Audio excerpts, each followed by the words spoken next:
I would just like to welcome everyone to this webinar today. That's going to be a sort of a dialogue to discuss supports for locally elected officials. So my name is Carly. I work for Community Energy Association, or CEA. And if you're not familiar with CEA, we've been around for several decades, with our main purpose being to accelerate climate energy actions by local governments and Indigenous communities. So we're lucky to be joined here today by some folks from our BC Municipal Climate Leadership Council, a network we convene, as well as Climate Caucus, who we're going to be hearing a little bit more from later. So as we've gathered here virtually to learn from each other and discuss more about how our organizations can support locally elected officials in the next 4 years on climate action is kind of our overall purpose today. And both CEA and Climate Caucus, we have some ideas of how we'd like to support elected officials in BC, but a big purpose of this webinar is to also get your inputs on what kind of content and structures of support that might be most useful to you and your jurisdiction. So yeah, I'd like to just thank you for taking time out of your schedules today, because I know time is so valuable. There's so much going on, and there really isn't enough time in the day to do everything. So we're really happy to see a number of folks here as I'm going through the participant list from several different regions of BC. So CEA's team also works distributed across BC.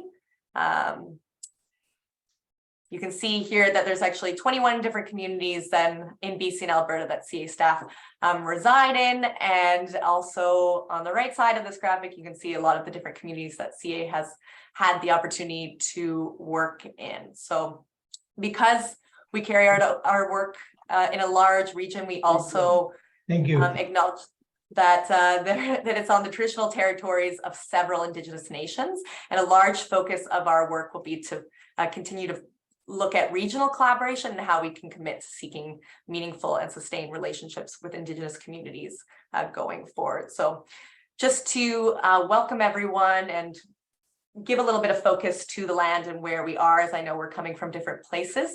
If you know how to use the Zoom annotation function, if you look at kind of your toolbar, you'll be able to find a little like sticky heart, and you can stick it on the map if you want, where you are coming from. And if you can't do that, you can continue to also put your welcome in the chat, like many of you are doing. So thank you for that so far. I am calling today from the unceded traditional territories of the Musqueam, Tsleil-Waututh, and Squamish nations.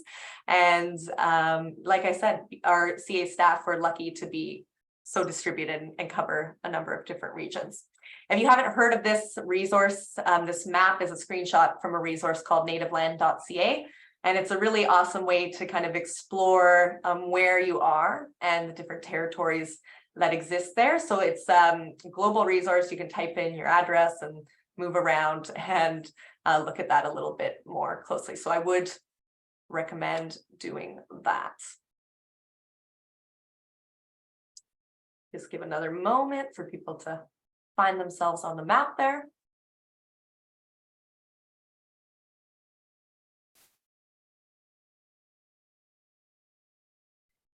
And while we're looking at the map as well, I would just like to say CEA is really looking at what communities are already doing a climate action, and really focusing on how we can replicate what's already happening, the successes that are already happening.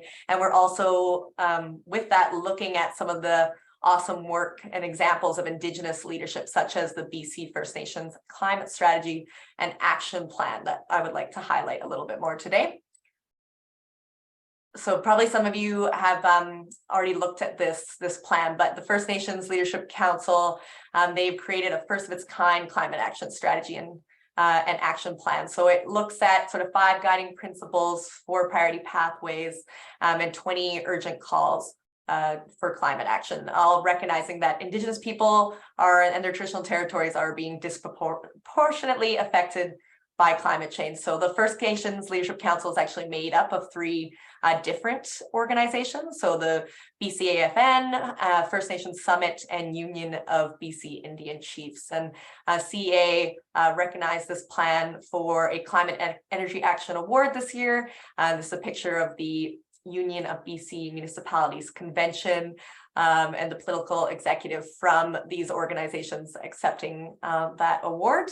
And we are continuing to explore like how this plan, how it might fit into other communities and what it means for elected officials elsewhere, and learning from that. So a good example of climate leadership.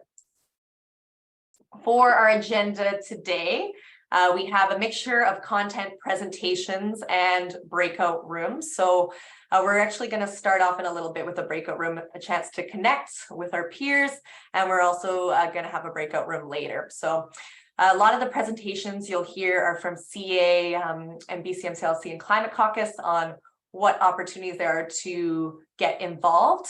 And then the last breakout room will also be a chance to just provide any inputs on what you need most or what barriers you're facing, and then we will collect some of that information and work together to see how we can provide those supports and complement each other. So just during I know it's lunchtime for a lot of people, so during the content presentations, if you want to be eating your lunch, and if you can keep yourself on mute for those presentations, and if you need to turn off your camera to eat your lunch or do whatever you need to do, take care of your health there.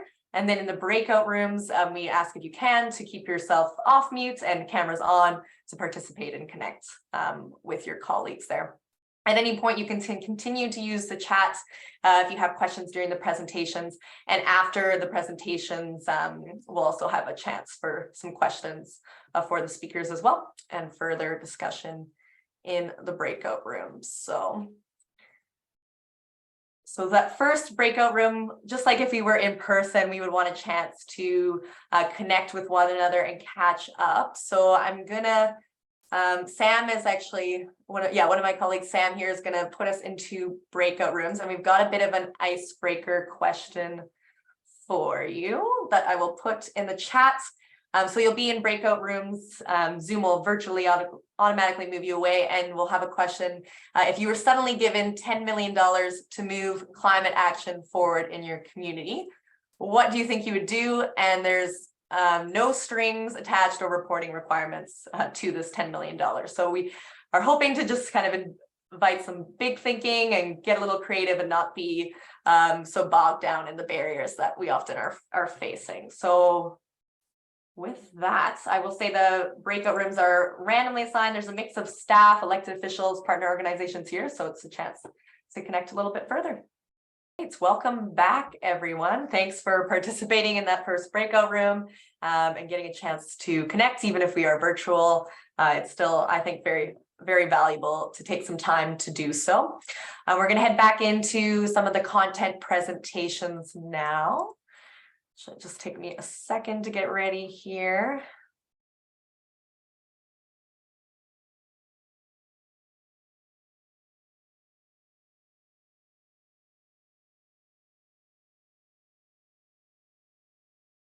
Okay, so yeah, I just want to provide now to kind of set the stage for the opportunities of support for elected officials, just to talk a little bit about local governments and our role in climate action and just kind of where we are at. So with so many people from different communities, something we obviously have in common is that over the last couple of years, we've experienced a lot of extreme weather events, whether it's heat, heavy rainfall and overland flooding, high winds, wildfires. This is something that's putting our communities at risk. So people like yourselves and our communities are already having to work and cope with these impacts, and especially with things like failing or destroyed infrastructure. It's something that we're going to have to deal with in the meantime, and also if we're not dealing with some of it now, it's going to need to dealt with soon. So disaster risk reduction, we know, is something that's on everyone's priority list, and it's something that we need to act on fast and quickly.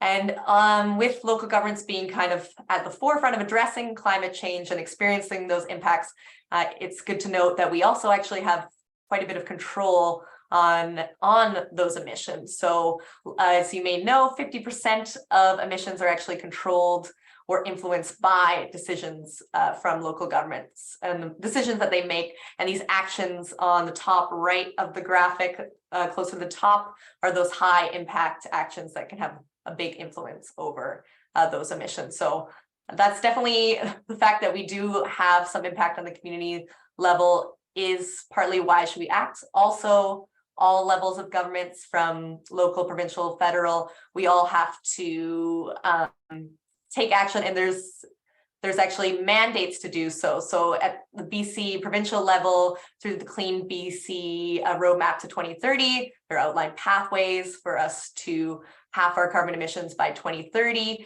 Nearly every community in BC is signed on to the BC Climate Action Charter, and the actions that we take can significantly affect where the people are in our community live and work, how they get around, and how our communities grow and change. So with that Clean BC roadmap strategy to 2030, 2030 is in 7 years' time, which why is this next term of office for elected officials is so important. So climate action can actually be used to help make our communities healthier and resilient. And to top it off, to encourage us to take bold action, there's a report from Climate Access that says 75% of Canadians are seriously worried about climate change.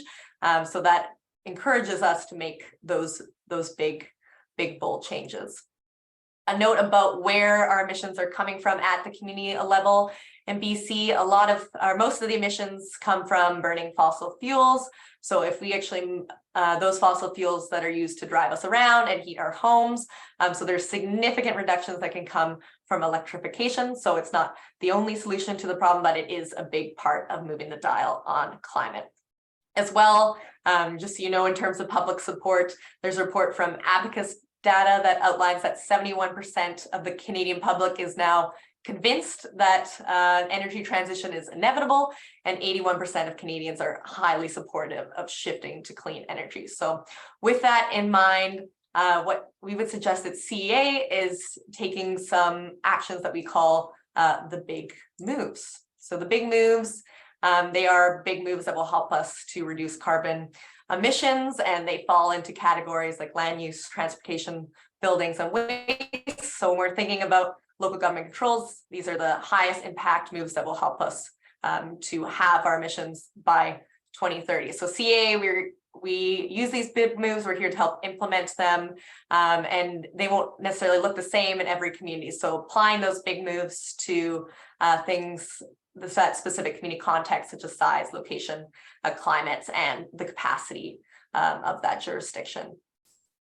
Not only will they help us to reduce carbon pollution, though, they also help bring other local benefits and help us meet other priorities. So by reducing greenhouse gas emissions, implementing those big moves, some of those other priorities that can be helped are kind of shown in this diagram here and are not limited to disaster reduction, as we mentioned, economic development, overall health of residents, increased air quality, addressing the biodiversity crisis, and energy security, just to name a few. So these big moves are really helpful in a number of ways. And one way that we can really maximize the application of them and act boldly quickly is through collaboration. So a part of this, part of the stuff that we talk about today in terms of opportunities will be focused on regional collaboration. So if local governments can partner with others, they can actually accomplish more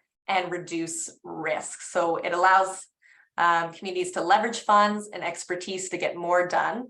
And especially for smaller communities with limited capacity and resources, they might be able to take on larger projects than they would be able to on their own. So these opportunities, they can be shown in a number of ways. So it could be internally across departments within a local government, vertically with other levels of governments like provincial and federal, and of course also with Indigenous partners and communities, other community organizations, and the more stakeholders and involvement, the better we can actually implement some of these high impact actions. So other stakeholders, that includes utility, private sector, academia, and just looking at the regional level and wider networks as a whole.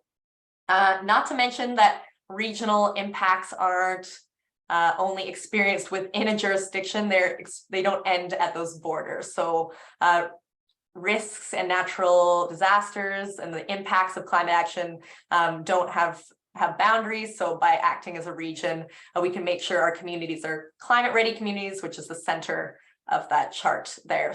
CEA actually did a webinar about regional collaboration, and we can link that in the chat if you're interested in learning more, where we went into more details of different models of that collaboration.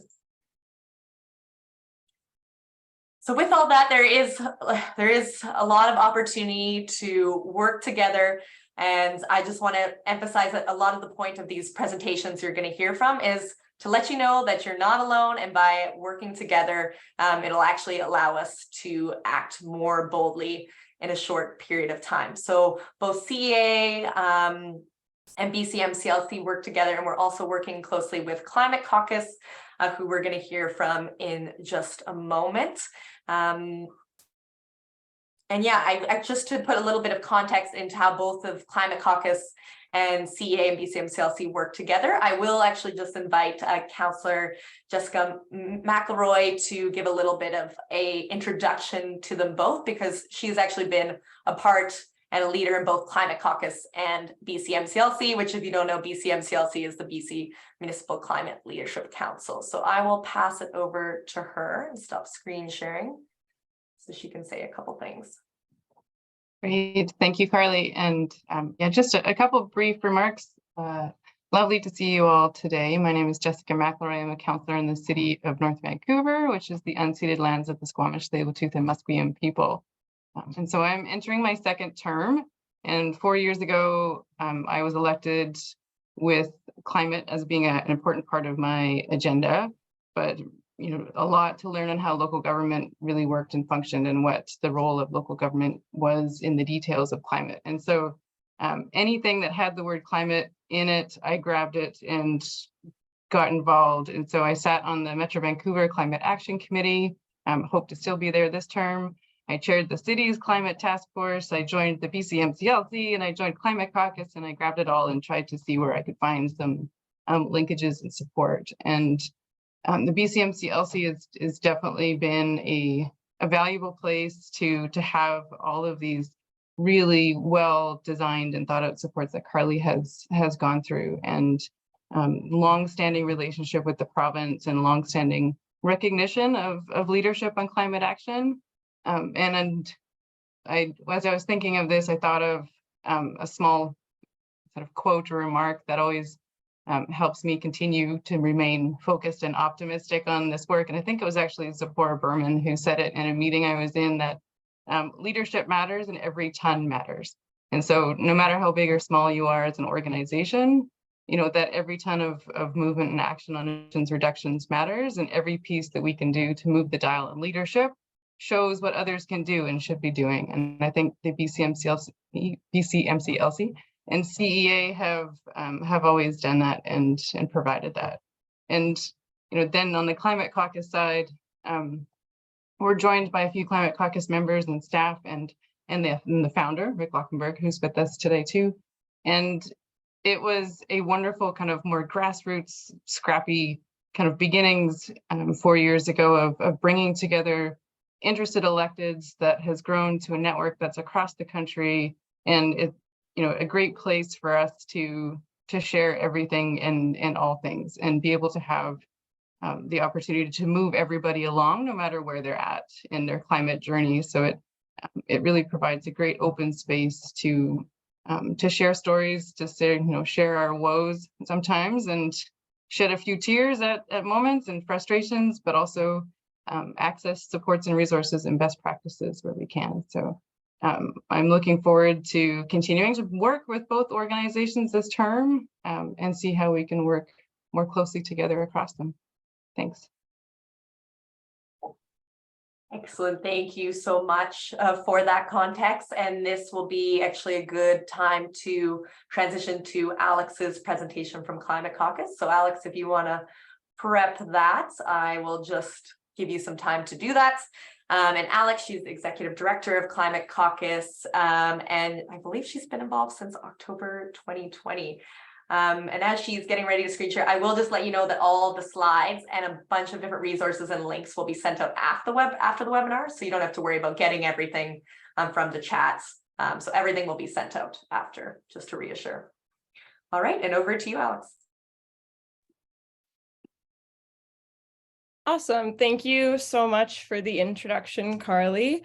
And it's so nice to see everyone. I know there's a lot of familiar faces here, a lot of new faces as well. So really thank you for giving me the time to chat with you all today. My name is Alex Lidstone. I am calling in from the traditional territories of the Blackfoot Confederacy, the Tsuut'ina First Nations, the Stoney Nakoda First Nations, and all others who make their homes in the Treaty 7 region of southern Alberta. So I am calling in today from Calgary. I live here in Calgary. I am from Vancouver originally, though, so I have a lot of connections to BC. Climate Caucus is a nonpartisan network of 500 plus, although we're at 590, so maybe we'll be 600 plus after today. Current and past locally elected climate leaders driving system change to transform our communities in 10 years. So all of our work is science-based, and the three sources that underpin basically everything that we do are the Intergovernmental Panel on Climate Change, the Intergovernmental Science Policy Platform on Biodiversity and Ecosystem Services, and the United Nations Declaration on the Rights of Indigenous Peoples. So everything that we do comes from the ideas of climate change, biodiversity, and social justice. So our mission and vision, just quickly, our mission is to connect, support, and advocate for locally elected leaders to accelerate the transformation for communities to thrive. And our 2030 vision is that communities are leading the transformation needed to thrive within planetary boundaries. So thrive, we define as communities that are resilient, healthy, regenerative, decarbonized, and socially just. So we exist to support locally elected officials, and we do that in three main ways. So one is a meeting place. So we connect elected representatives and allies with one another to build confidence, inspiration, and a sense of community. The second is a hive mind. So we provide essentially a place to share successful policies, experiences, and best practices. And the third one is a lever for action. So we engage with regional, provincial, territorial, and federal governments to leverage our collective power. I'll go into each of these three things a little bit more. So the first one, a meeting place, is essentially just opportunities for connection. They're mostly online, but we also have in-person opportunities. So some things that we offer are our national electeds only calls, which are twice a month. We have BC chapter calls, which are once a month, and they're also elected officials only.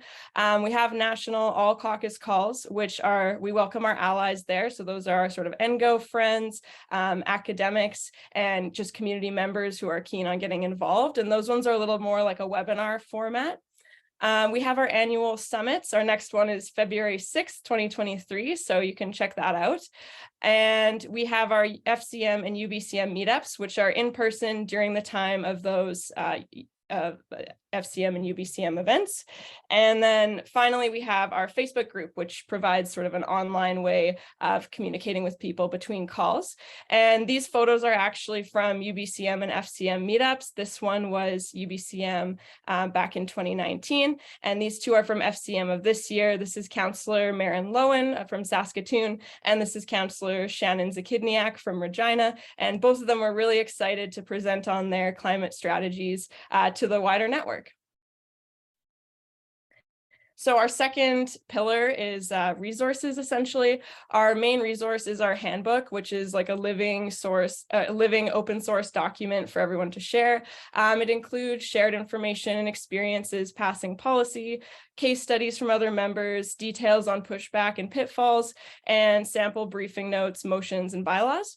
Our second sort of category is reports, which are usually more in a completed PDF type form. So some examples of those are our new councillor manual, our infiltration manual, which explains sort of the ins and outs of local government, and our report on climate justice in municipalities.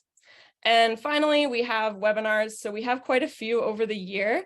Here's a screenshot from one we had back in September with Dr. Torres, the sustainability planner in Ithaca, New York, who is working on net zero by 2030 in the city. And then all of our webinar recordings are available on our YouTube channel for access later, and they're also all linked in our handbook. And finally, our third pillar is advocacy. So one of our biggest campaigns that we've done so far was our Help Cities Lead campaign, which was asking for 5 changes to authority for local governments in BC to govern on buildings. So the 5 asks were home energy labeling, property assessed clean energy or PACE financing, regulating greenhouse gas emissions for new buildings, and regulating greenhouse gas emissions for existing buildings. And then the 5th one was building benchmarking and reporting. So essentially, we ran the campaign by asking councils across BC to write a letter to the province from mayor and council asking for this suite of 5 changes. And then we sent Jessica and Will to have meetings with ministers over about 2 years, following up with them and continuing to ask for these things. The result was 4 out of 5 of our asks were included in the Clean BC Roadmap to 2030, which is awesome. The 5th one, which was building benchmarking, was not included. However, it was later determined that local governments had the authority to do that anyways. So essentially, we got all 5 of them. Since that's happened, the pace for PACE, if you will, has slowed in the last year or so. So we got the group back together over the summer to write an op-ed encouraging its adoption, and we're sort of keeping our eyes on that. Some other advocacy things that we do, we have federal submissions on positions which we develop from our members directly. An example this year was we were asking for seed funding to cover 1 to 2 years of a climate staff position in local governments, as well as programming for the staffer to participate in, which would help them achieve their goals and connect with other climate staff across the country. Essentially, there's a lot of different programs like this that have sort of ebbed and flowed across the country, and they're really beneficial to our members, so we've heard. And unfortunately, the federal program wrapped up in the fall of this year. So our ask is mostly asking them to replace the program or consider continuing the program. We also do regular participation in provincial and federal engagements. These include topics like waste, just transition, buildings, the national adaptation strategy, and more. It sort of depends on what the different levels of government are asking about. And then our final thing is we do UBCM resolutions every year. So last year we had a resolution asking for a BC circular economy strategy, and it resulted in the province actually announcing that they would be introducing one in the roadmap to 2030 as well. So the province is beginning an extensive engagement process on the circular economy strategy, and we wanted to get ahead of it.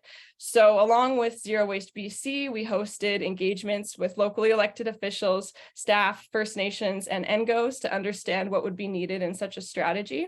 And this here is a photo at UBCM of this year with our Zero Waste group for Climate Caucus, who we were engaging with on this topic.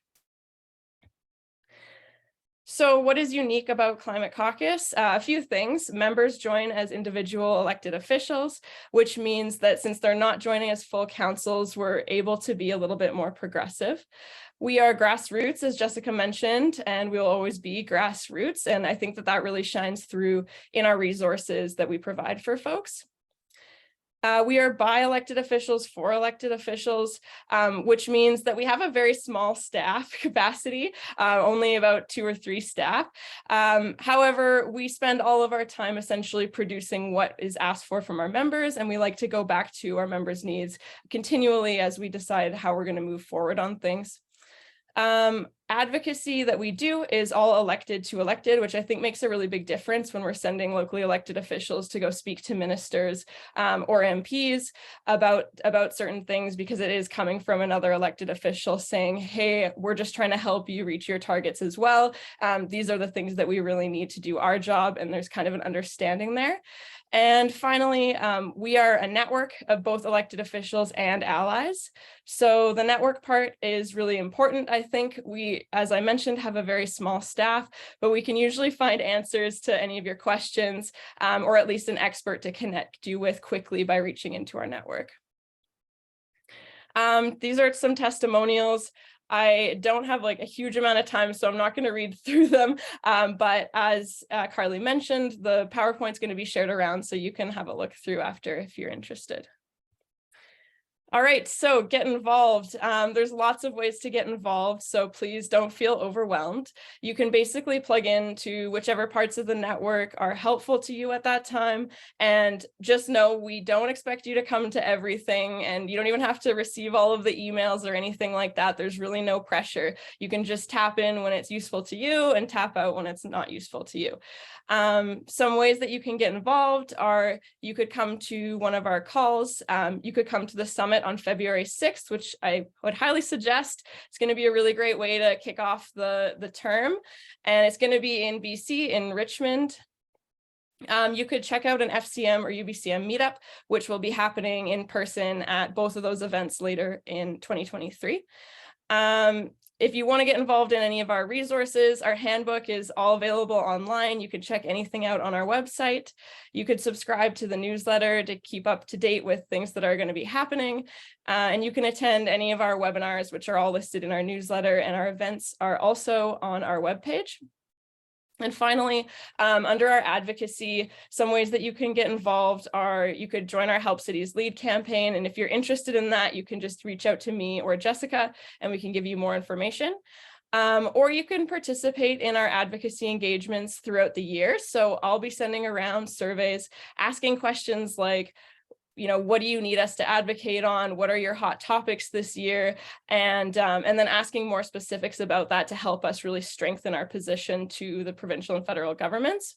And for our advocacy efforts, it is really helpful for folks to sign up as members, because it does make a difference when we're speaking to people saying we're a network of 600 plus versus 500 plus locally elected officials across the country. So please join us if you haven't joined us already. I can drop a link into the chat after this.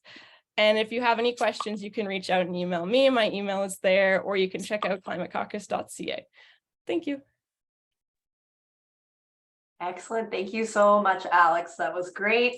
Thanks for sharing all the details and the ways you can get involved with Climate Caucus. And with that in mind, I'll now tell you a little bit about CEA and BCMCLC and some of our opportunities to get involved as well. And we'll have one other sort of coaching offer after that, and then there'll be a chance to ask questions to anyone you've heard from today, and hopefully we can do the best to answer those. So CEA, like we talked about earlier, you heard a little bit more about us.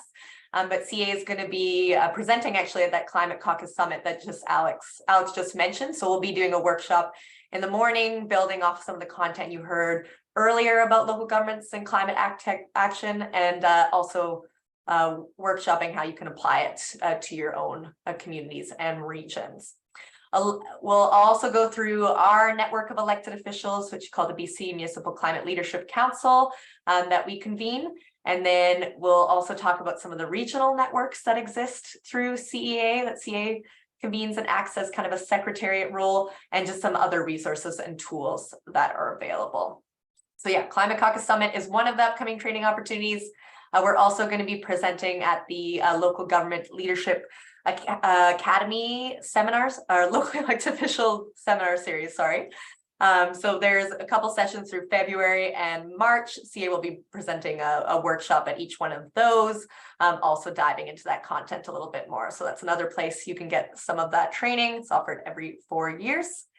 And then, yeah, we'll be hosting some of our own personal events, and we'll also be providing training through the network I was mentioning. So the BC Municipal Climate Leadership Council has actually been around for quite some time. So it's been around since 2010.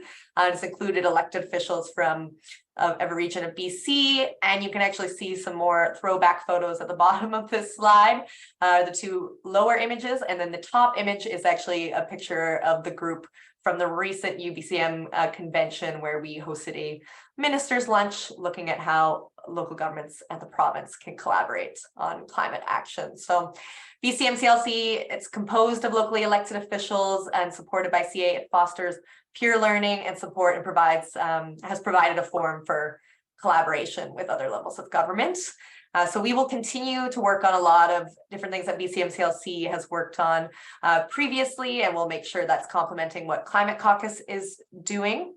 And we do really want to make sure we have this core group of locally elected officials that are helping drive the content and the network, but we also want to open up the network to locally elected officials of any kind across BC so that everyone can have a chance to stay in the loop, get information on what's happening, and be invited to training sessions and network meetings. And the content of all of this will really focus we'll focus on the implementation of low carbon solutions. So the content will take high impact projects and the how you do those high impact projects and how you can replicate that in your community. So if you like the idea of sharing and replicating outcomes, but not duplicating efforts, joining this wider BCMCLC network could be a good option for you. So the core group of BCMCLC, they've really helped drive some of the programming. Like this image is from the Climate Leaders Institute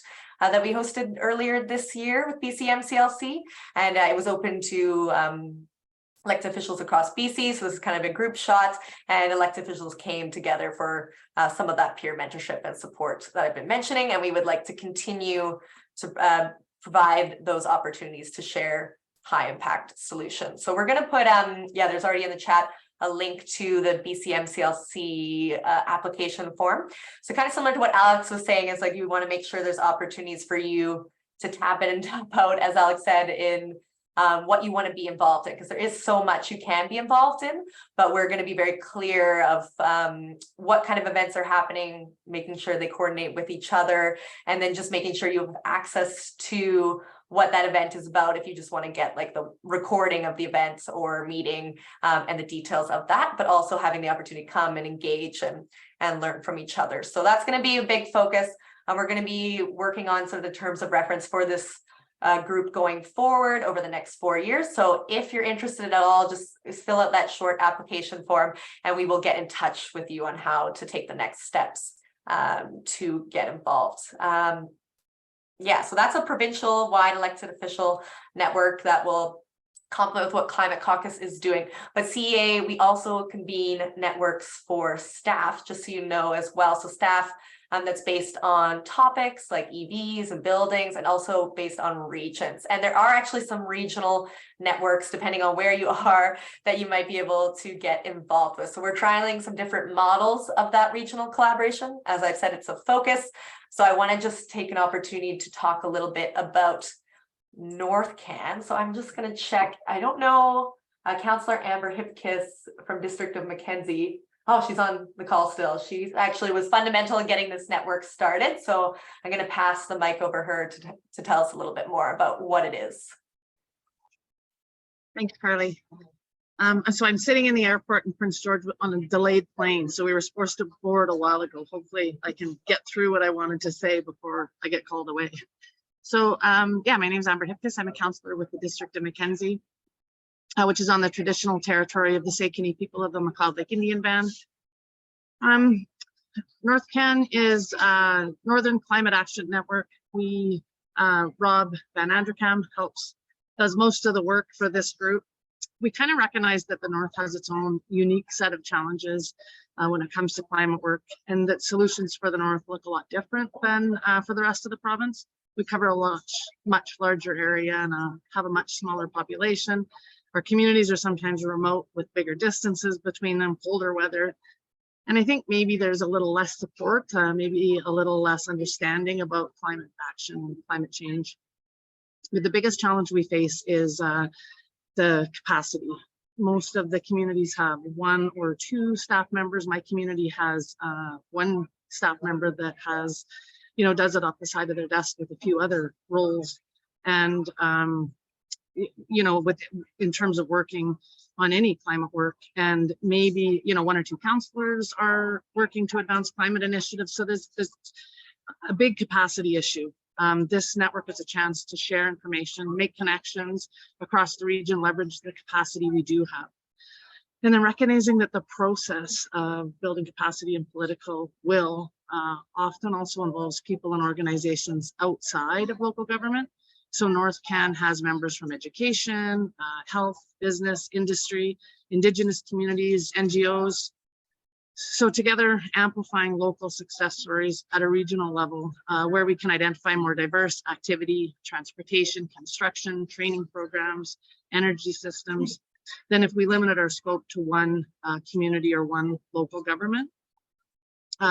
So I think there's already a link in the chat. So if you're interested in finding out more or joining our conversation, I saw by the map that the bulk of the people on the call are not from the north, but I did see a few of you there. So yeah, sorry that I had to rush through that so fast, but it's really noisy and distracting here, but it's nice to see you all on the call.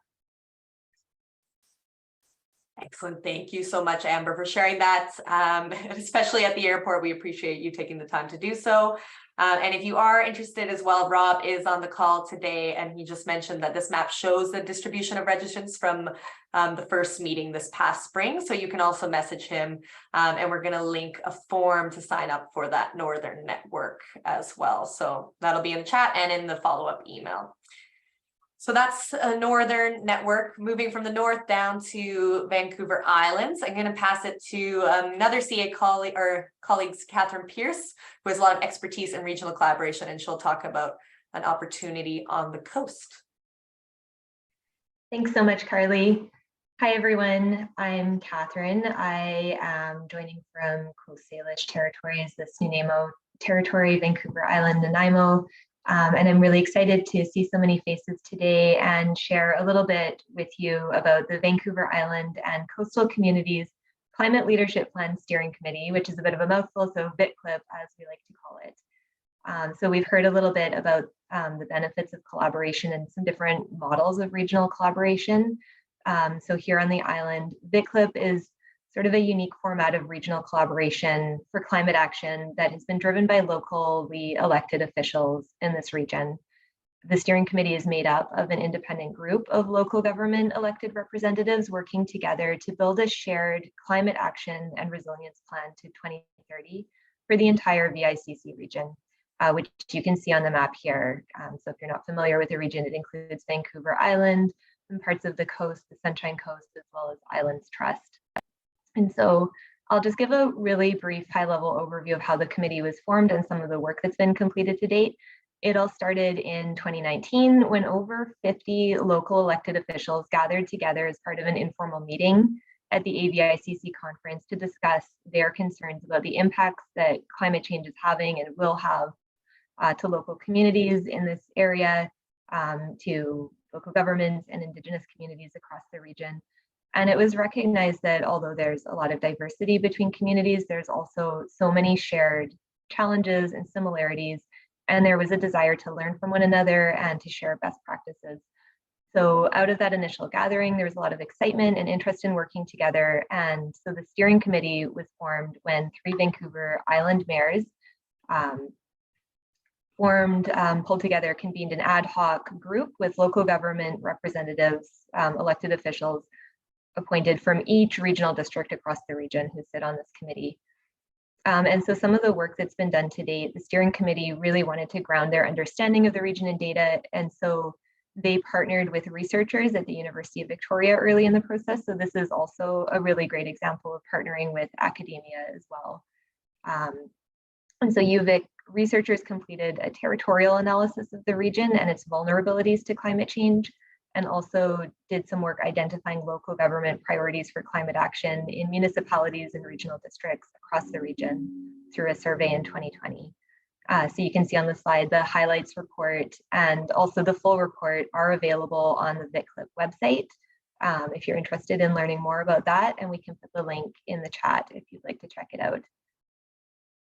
If we can go to the next slide, please. Thank you. And so with a vision of creating a 2030 climate leadership plan to guide action across the region, the steering committee also understood that engagement with stakeholders was critical to success. And so some of the engagement to date has included a climate resilience summit for local elected officials, staff, and First Nations across the region that was held in the fall of 2020. And it was attended by over 150 people from across the region. There was also a youth climate summit held in the spring of 2021 to really bring youth voices into the discussion. and ongoing engagement with Indigenous communities through the region as well. And then in terms of next steps, the committee is going to be reconvening again soon post-election, and with this goal to present a completed climate action plan at AVICC in the spring of 2023. The steering committee is now partnering with CEA to act as a secretariat to advance this process through plan completion and implementation. And then, as Carly mentioned, we also have the peer networks for staff as well. So in tandem with the CEA, we'll be launching a new regional peer network to connect local government staff who are working on low carbon and climate resiliency solutions across the region. And then this network will serve as a liaison with the VICLIP steering committee to help act as a linkage between staff and elected officials who are leading climate action through the region. So that's just a really quick overview. I think that's all the time I have. But if anyone has questions or would like more information, or for folks who are in the region and might be interested in getting involved with VICLIP, you're welcome to reach out to me by email and I can put that in the chat for you. Thank you so much. And I'll pass it back to Carly. Thank you, Catherine. Awesome to hear about the regional opportunities. And one other opportunity that your organization may already be a member of CEA. So these are our members. We are a membership-based organization, and these members actually help provide input on what direction CEA should take to support communities. So if you are a member, you probably have access to quarterly meetings, or we can help you get more information on CEA membership. And just really briefly, we're going to send this out, but we'll send out links to some of the existing resources through Climate Caucus and CEA that we think are really valuable, like the Climate Leaders Playbook, which includes information on the big moves we talked about. And if you haven't ever come across this climate action planner tool, it's a cool resource to visualize how your carbon emissions can change in real time based on how you adjust for your level of ambition in the various big moves. So we'll send all of that out. And there's just one last thing. We want to present an opportunity that'll be a part of this elected officials network, BCMCLC, and it's a coaching offer that we're going to be opening up soon with Andrea Reimer. So Andrea Reimer is actually a BCMCLC alumni from her time at the City of Vancouver, and still continues to act as a strategic advisor and coach. So I'm going to pass it over to Andrea to tell us more. Cool. Thanks, Carly. It's so nice to see you all. I was one of the founding members of the BCMCLC back in the early days of it. And really cool to see how it's growing and changing over time. So my very quick summary for you. Most people come into government with big ideas. Those of you that are on your, first term definitely will be feeling that way. Second, third, fourth, fifth terms also feel that way. But you know that less people then come in with those big ideas, leave feeling like they got what they wanted to done. And that's really where the coaching offer comes from. Our goal is to make sure that you have the supports that you need to get those big ideas turned into realities in your communities. So we started the coaching in 2020, not because of the pandemic, but that just happened to be the year that we had the money. So we did a cohort in 2020, a cohort in 2021, and a final one in 2022. We've learned a lot about how best to support elected officials and have developed a plan for the next 4 years, so the course of this term, to be able to support you. The two pieces of it that I can tell you about today, and I'll just put this in the chat. There's one stream for newly elected officials. So what we're offering you is 5 webinars from January to June. The topics are there, but very briefly, how to set yourself up for success. So that's just like the system you need to be able to drink from the fire hose effectively and make it feel exciting and not overwhelming. A Power 101 and Power Mapping. So those are tools that can help you see the pathway to getting legislation passed, or budgets or other things. A session on public narrative, where we'll be bringing in an external trainer to help you craft a message that's compelling and connects to your community. Building effective coalitions, and then finally managing communications. So that's everything from your email to your Twitter or TikTok, or however you decide it makes sense for you to manage those communications. For newly electeds, that also, we're hoping that those webinars create a peer network for you. So we'll be actively working to do that. And then also it gives you priority for one-to-one coaching in year 2. So for returning elected officials, we're offering 8 sessions of one-to-one coaching from January to June. And I'll say now, because I don't think it was overly clear, we don't have the capacity to meet every request we get. So the way it will work is that later in November or early December, we'll put out an application form. We'll take in the applications and we will do our very best to accommodate as many people as possible. The newly electeds, we'd really like to accommodate every single one, which is why we're doing the webinar approach. I am the primary coach, but I do bring in experts in other areas where it makes sense to do that. And we're looking at expanding the number of coaches depending on demands. Yeah, and the only other thing again is to say we'll send out the email with the intake forms in the next month, and the times this first section will be running is from January to June 2023. Oh, right, and Carly is reminding me that if you are, the only way we know to send you the intake form is if we have your email. So that link that she just put in the chat is for the BCMCLC membership form, so that we have your email and you'll get the intake forms. And that's it. I'll turn it back to you, Carly. Awesome. Thank you, Andrea. And just before, I just want to make sure we capture a little screenshot from the event. So if you don't mind being in a little group photo before we get into Q&A and breakouts, if you can turn your video on, if you feel comfortable, we're just going to take a quick screenshot. So I see a couple people's faces popping up. Thank you. And yeah, we'll just take a quick shot.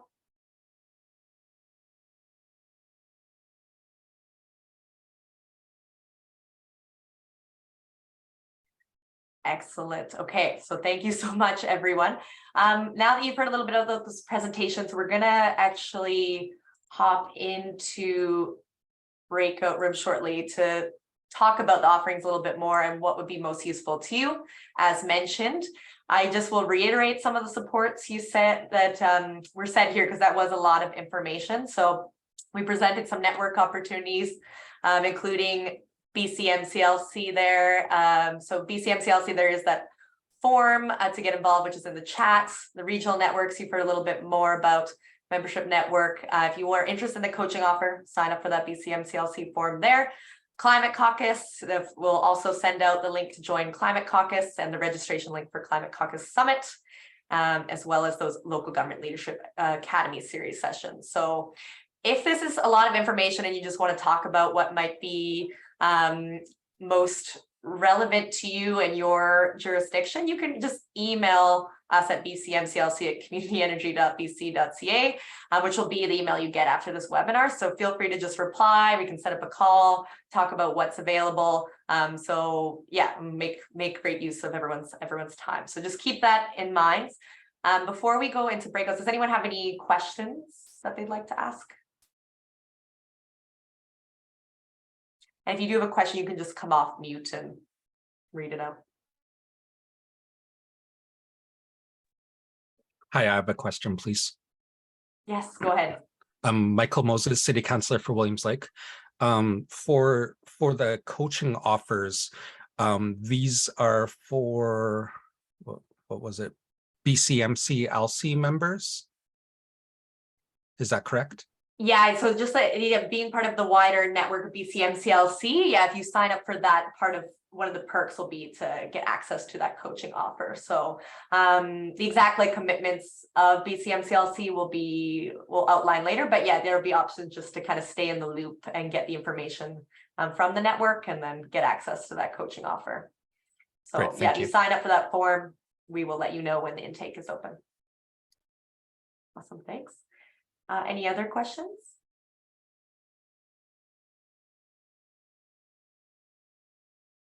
Lisa, was there anything from the chat I missed? No, okay. All right, well, maybe we'll go into breakout rooms because that will be another chance to ask questions. There will be one CA staffer in each breakout room. And we've got just about 25 minutes before this webinar is over. So we'll go into breakouts for about 15-20 minutes. And what the purpose of this breakout group is we are actually just going to reflect on two questions, kind of one being, is there anything in your community that is a priority for you to get done in the next year or so. So we'll think about the next 4 years, but kind of hone in on that 1 year time. And then how can CEA and Climate Caucus, through these various supports like BCMCLC and all the content, how can we help meet those priorities or goals in the next year, and what can we do to help reduce barriers to them? So there's going to be a little Mirrorboard. I'm not sure if maybe you've used Miro before, but you will have one CA staffer in each breakout group to help record things. So if it's not working for you, don't sweat it. You just want to have this other Mirrorboard option to record as many ideas down so that we can take it back and think about how we can best support elected officials as a whole. So I put the Mirrorboard link in the chat. If you click on it, that little highlighted link, it should open in an internet browser. If you're on like a cell phone or anything like that, don't worry about it. We'll share screens as well and breakout rooms. But we are going to split up into rooms based on region. So some of them might be smaller or larger than others. But we're going to actually ask you to just move yourself into your appropriate region in just a moment. So Sam is going to screen share the breakout rooms option. So it might be, for example, AVIC for NCLGA, LMLGA. It'll be based on the area associations. And if you're not sure where to go, just stay in the main room and we can help direct you. But you'll get this little breakout pop out and you'll just click the join button, which is highlighted in the teal color there. So I'll just briefly, 1 second, show you what the Mirrorboard looks like. All right, so yeah, if you can zoom in and out by just using the minus and plus buttons in the bottom right corner, and you'll see there's 5 different groups based on the regions here.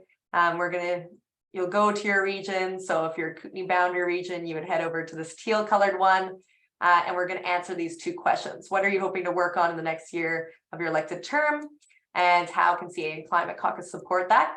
We thought we would try using kind of the rose, thorn, bud perspective. So you can think about what might be most easy to succeed at, or what you're already doing well is your rose, thorn is your challenge and barriers, and bud is what potential do you have. So you can drag a sticky note over, and if you just double click on the sticky, it'll allow you to type. And like I said, the CA staffers will be able to help you if something isn't working. Sorry to my group for getting cut off on the last moment there. I think we were getting into some good points about, especially in smaller communities, and how do we actually build that capacity to move plans from implementation. So thank you so much. I'm just going to finish writing down some of those after this, and we do want to finish on time. We are going to leave this Miro board open, so you actually can access it all day and the rest of the week. If there's something you want to put your ideas down, then CA will go through these ideas and compile it into kind of a summary that we will then take that input and integrate into like our plans for 2023 and beyond between Climate Caucus and CEA. So as we close out, like I said, we're going to send everything out to you, but just to recap some of those opportunities to get involved, I'm just going to share one more time. Oh, sorry, I think I'm...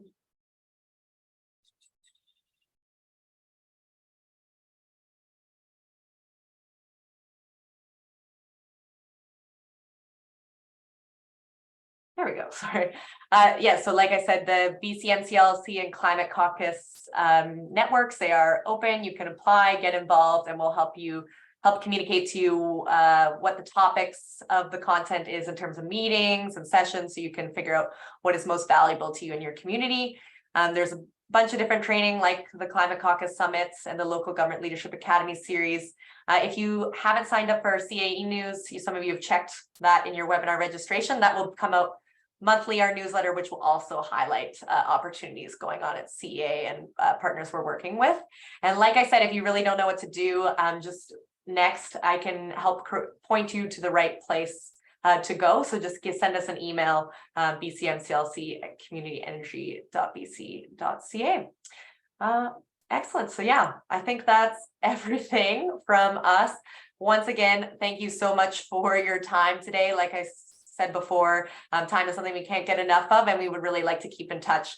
And we're looking forward to connecting more. Thank you so much.